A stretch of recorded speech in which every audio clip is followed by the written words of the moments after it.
अहिल्यानगरमध्ये धडक कारवाई, कत्तलीच्या आधीच 10 जनावरांची सुटका. गोवंश कत्तलीचा कट उधळला, स्थानिक गुन्हे शाखेची मोठी कारवाई. अहिल्यानगर जिल्ह्यातील सोनई पोलीस ठाणे हद्दीत कत्तलीसाठी बांधून ठेवलेल्या 10 गोवंशीय जनावरांची स्थानिक गुन्हे शाखेने सुटका केली आहे. पोलीस अधीक्षक सोमनाथ घारगे यांच्या आदेशानुसार स्थानिक गुन्हे शाखेने अवैध कत्तलखान्यांविरोधात कारवाई सुरू केली असून चांदा गावात मस्जिदजवळ ही धडक कारवाई करण्यात आली. छाप्याची चाहूल लागताच उबेद अबुजा शेख व गौस मोबिन कुरेशी हे दोन्ही आरोपी फरार झाले.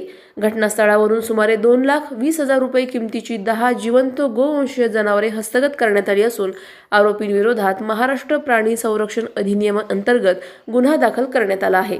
पुढील तपास सोनई पोलीस करत आहेत. प्रतिनिधी जाकीर शेख, अहिल्यानगर.